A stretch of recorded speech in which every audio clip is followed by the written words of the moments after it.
Eu costumo sempre falar que nós adultos, sobretudo quem trabalha, né, com criança, porque eu falo para professores, educadores da educação infantil, professores da educação infantil. Então eu sempre costumo falar que para nós que escolhemos um trabalho mais integrado com a natureza, eu sempre falo que a gente precisa vivenciar primeiro essas experiências. Por quê? Para que não pareça mecânico, quando você propõe para as crianças contextos organizados para uma vivência com elementos da natureza, ou vivências mesmo no meio natural, para que não pareça mecânico, ou que você só está acompanhando uma moda, né, um modismo. Porque agora é moda, é legal trabalhar as questões da natureza, os elementos da natureza na educação infantil. Então, a gente não pode entrar nessa onda. Então, esse é o motivo para que não pareça mecânico e para que tenha mais significado para as crianças, porque as experiências que são vivenciadas na educação infantil, elas são muito diferentes das experiências vivenciadas e dos conteúdos que são trabalhados no ensino fundamental.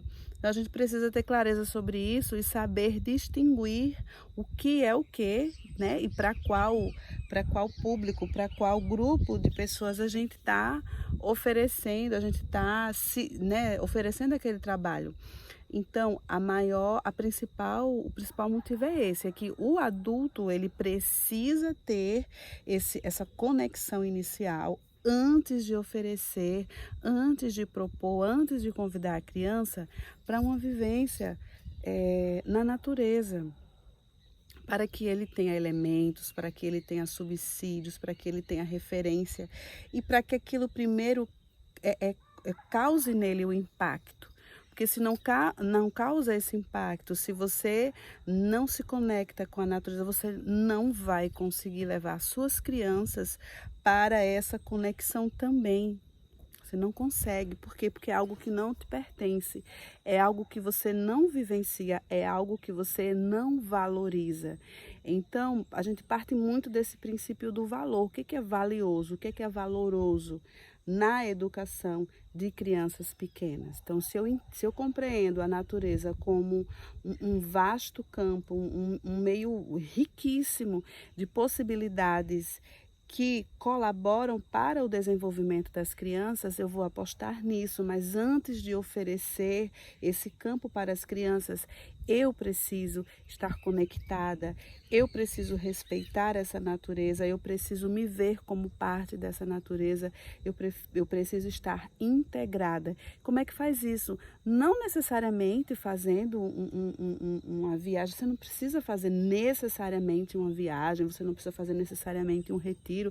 Hoje eu estou aqui com a minha família, nesse espaço maravilhoso, que é esse sítio aqui em Milagres, mas você não precisa necessariamente fazer isso. Eu só vou conseguir ser uma professora que vou ter condições e chances de trabalhar com a natureza como pano de fundo, como meu contexto, só se eu conseguir fazer viagens, se eu conseguir, não necessariamente, mas assim, comece da onde você está.